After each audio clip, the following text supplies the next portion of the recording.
Hey guys, welcome back to Gray Beer Garage. My name is Matt, and we're out back again doing this. I know I had a bunch of viewers saying, you should run your garden hose, instead of dumping ice and all this other stuff. That's what we're going to do today. We're going to use our garden hose and our cooler and our condenser, and hopefully by rotating the water out more frequently, we can keep the temperature down, which hopefully give us a better run.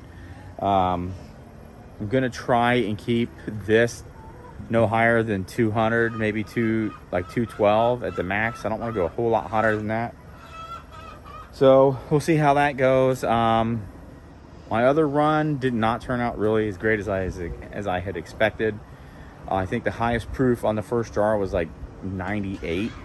So we just want to try and figure out if we can do better this time.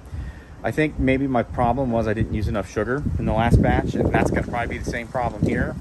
And of course, it's another windy day, so we're going to fight the wind, which it hasn't been windy all day long. And now once I come out here to do this, it's windy. So go figure. That's just the way it works out. But anyway, guys, we got the still set up, and we're going to work on this and see what happens. And I'll take you through it as we go through the bottles, and we'll look at clarity and all that stuff and see if we're doing okay. And if not, we'll talk about that too. The flavor profile on the last one, I don't even know how to describe that yet, because I just don't really understand what I should be looking for. Like on the front end, it doesn't have the greatest taste, but once on the back end, in the back of your throat, it actually has a nice flavor to it. So I don't know. We're going to see what happens here. A couple things I'd like to do is maybe get an oak barrel and age some of this stuff out and see how it tastes when it's got some age on it. We might do an old trick and throw some Jolly Ranchers in to flavor it. I don't know. We'll come up with some different things this time and see how it goes. But as for now, we're starting the process here. We're just gotten fired up, and we're coming up to temperature a little faster than last time, which is nice. It's not nearly as windy as it was, but it's still a little windy, so hopefully it doesn't mess us up too bad. So come along for the ride, and we'll go through this as we distill down this 10-gallon run. So guys, I'm gonna use the garden hose this time, and I may get like my little clamps and pinch it off so that we're not continuously running the water, because I don't really want to be wasteful with the water. So anyway, we'll get that going. We're not even warm here yet, so giving this a moment or two to fill up, and then we'll kick the pump on and we'll start making adjustments here. And as this water heats up, we'll dump it out of this hose here. This is to recycle back in, but once this starts getting really hot, we'll just dump it, and then we'll let that continue to run in with cooler water, and hopefully that will resolve our issue here. So I really don't want to go through 80 pounds of ice again. That seems a little excessive. Another viewer suggested just freezing ice inside of like Tupperware containers, which is actually a great idea. So that's something I might consider doing for my next run, but I kind of need to plan better for that. So anyway, this is getting about to where I can turn it on and we can fill the bucket up. And then hopefully by then we'll start getting to where we need to be. Temperature wise, we're, let's see, almost at 100 degrees. So we're moving along pretty good this time. A lot faster than last time. Last time it took forever. So, but everything's nice and tight. So we'll see how it goes. And for those of you that watch the channel regularly, you'll know we have chickens. And that one right there is the one screaming and making all the noise because she wants to come out. Yep. All right, guys. Well, come along for the ride as we start our distillation process. All right, guys. So I have been out here for what feels like an eternity. We're just south of 150. Propane tank's getting low, so I'm gonna have to end up swapping out. But we're getting there. So starting to feel heat now on the lid. Starting to feel heat through here. So I guess that's progress. So hopefully soon we get to 170, 180, I think maybe we'll start getting some sort of collection going here. But anyway, that's kind of where we're at. So I put a paper towel here because last time I got a little bit of dirt in one of my jars, and then I changed it from the drop off to kind of a curved spout. So hopefully that'll help too. See what happens. Anyway, that's the setup for now. Bring you back when we start doing some collecting. Well, looky there. We're about 100 and I don't know, 70, right around there. So we're getting there. I mean, we're only, I don't know, almost 3 hours into trying to get this thing to a boil. It's insane how long this takes. Anyway, you definitely feel the heat up here. We're definitely getting heat here.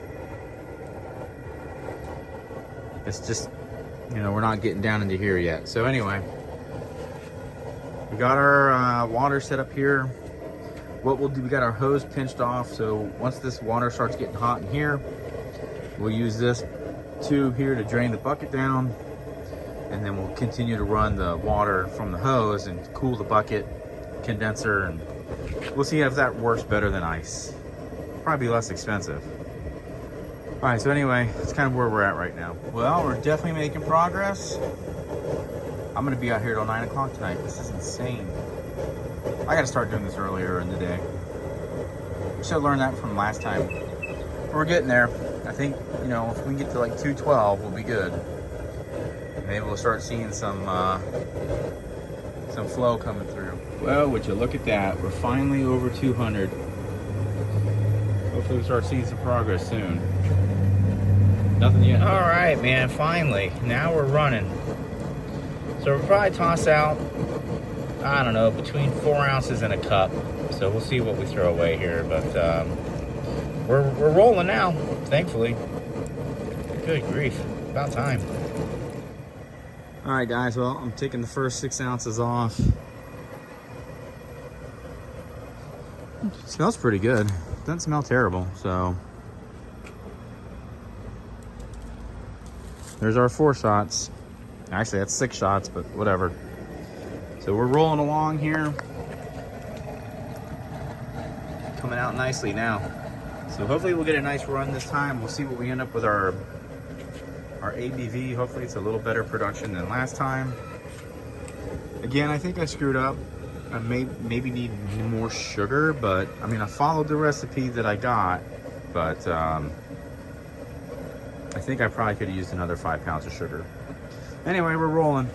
We'll check back in here. We're getting close to taking off our first bottle here, our first quart. So, of course, there's a floater in there somewhere. Gosh darn it. Well, it is what it is, I guess. Anyway, we almost got our first quart off here, so we're moving along. All right, guys, we are into our 6th jar, and I'm getting all kinds of crap in these jars from the tree. So I'm gonna have to run them through like a napkin or a filter to get all that garbage out. But the alcohol volume is not good. The first jar came off at 100. So I don't know what I'm doing wrong. I'm gonna have to research. Maybe you guys know, because I don't. Maybe I didn't use enough sugar. That's kind of what I'm thinking, but I don't know for certain. So if anyone's got any ideas, let me know, because I got to figure this out. I don't want to keep making weak moonshine, and this is weak moonshine. So anyway, jar 6, I'll have to check that. I would imagine that jar 6 is probably like 40%. So ABV. So all right, well, I guess we'll see what's going on. All right, guys, well, that's bottle 7. Halfway there. And it's still nice and clear. I mean, it's coming out nice and clear. Just the alcohol is not there. I don't know what it is. It's not there. So I took a sample of my 3rd quart, and it's down to like just above 80 from the first one at right around 100. So I mean, I feel like by the time I get to bottle 8, it's going to be a fairly significant drop off. So when we get to 8, we'll go inside and we'll do some ABV look-ats through the run and see what we got. But I don't know. Maybe this is the way it's supposed to be on this recipe. I don't know. So anyway, if you guys are more experienced at this than I am, please chime in. I'll actually put the recipe I used here in the description, and then you let me know. Like, do I need more sugar? Do I need more of this, more of that? You know, we'll take a look. You take a look. I don't know. We'll see. All right, guys. So it's a few days later, and I went through these. Now I stopped my run at 8 quarts, which is 2 gallons. First one started out, it was 100. It's 100 proof, and then it steadily drops. 100, 90, 80, 70, 60, 50, 40, 40. So, and this one may be like 38, but I call it 40. But anyway, that's how they turned out for this run. This run was way less of a dramatic drop off than the last run. The last run went from 100, and then by, I think, the 6th bottle, it was down to 20. So it was terrible as far as the drop off. Now, I'll probably end up getting rid of a couple of these here, but that's kind of where I'm at. A little better run this time. No cloudiness in these at all. And I still just am not really pleased with the proofing on this stuff. So I got to figure that out. I think it's the sugar. I think I should have used 15 pounds. So next time I will do that. But that's kind of how it turned out, guys. And I know someone wanted to do a taste test on my last video. So maybe we'll set that up and we'll do a little mouth swishing with these and see where they hit. On the front end, it's a burn. But on the back side, it's got nice little flavoring to it, you know. So we'll see. Maybe I can set this up later on and we can run through these and do a taste test, and we'll maybe show you where these are hitting and with the hydrometer. So anyway, that's kind of where I stand with this.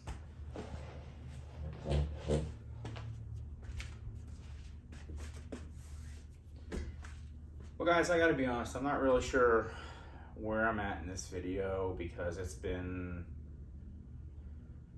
a month, I guess, since I finished that last batch. But we took off our 8 quarts. I did a little playing with them, and they started 100. It goes 100, 90, 80, 70, 60, 50, 40, 40. So I'm glad I stopped here where I did. This is a much better run than the previous run, even though the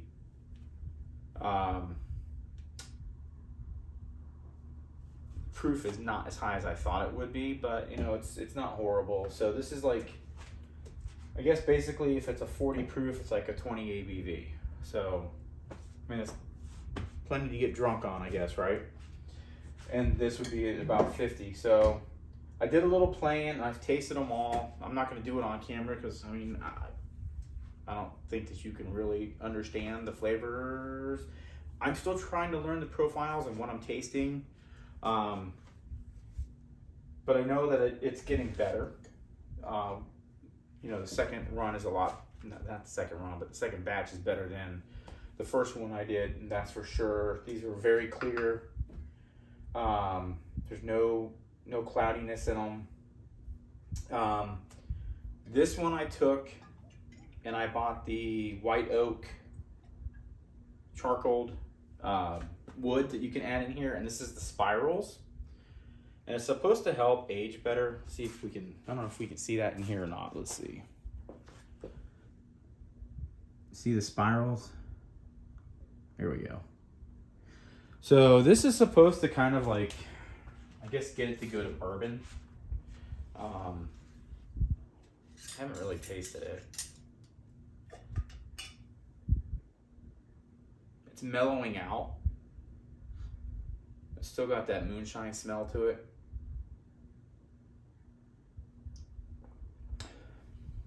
Ooh. It's starting to kind of pick up a bourbon-esque taste to it too. That's not horrible. That's actually pretty nice. These two were the 40, and I went ahead and I dumped like, I don't know, 12 Jolly Ranchers of each flavor here. So we did sour apple and watermelon, and these smell incredible. We're gonna see how they taste. These are the ones that I was interested in tasting because it was really more for fun. Good Lord. Some gorilla tighten these things down. Holy smokes. That would be me. Ooh, that smells nice.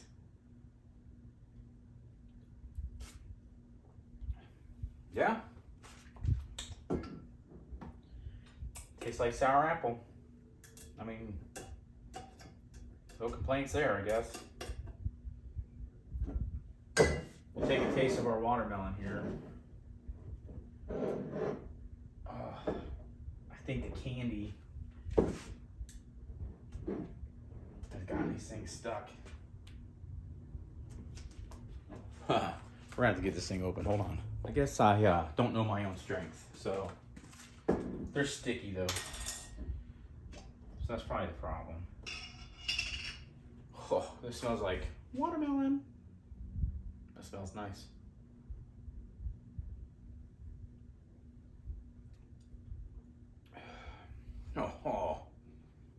Oh man. Oh, I know that's probably really rednecky to do, but that is nice. That tastes good. And so I know the sugar, when you put more sugar in, like the candy in there, it brings the ABV down even more, which is fine. I don't really care. I mean, I just like the taste of it. I'm not out here looking to get laced every night, so otherwise I'd be fat again, and I don't want to do that. But guys, thanks for coming along for the journey. I do appreciate it. Again, if you're a brewer and you know what you're doing and you've been distilling for a long time, feel free to comment. I would love some really great, good feedback that would maybe help me in the process. I'm not looking for, you're an idiot, you should do it like this. I'm looking for like, hey, if you want your proof to be higher, you need to do this, this, and this, right? That makes sense to me. But, this is literally my second mash that I did and distilled down. So hopefully I'll start learning more and it'll make more sense, but I gotta figure out what to do with all this. What do you do with all this? I'm never gonna drink all this. I don't even have enough friends to drink all this. What do you want to do? Recreate NASCAR and start running moonshine up the mountains? I don't know. I'm just kidding. Just kidding. Just kidding. ATF, I'm kidding. All right, guys. Well, thanks for joining us here on this journey. This is Great Beer Garage. My name is Matt. Remember, you can do anything if you put your mind to it, even distill. So we'll see you here, guys, next time. Until then, take care.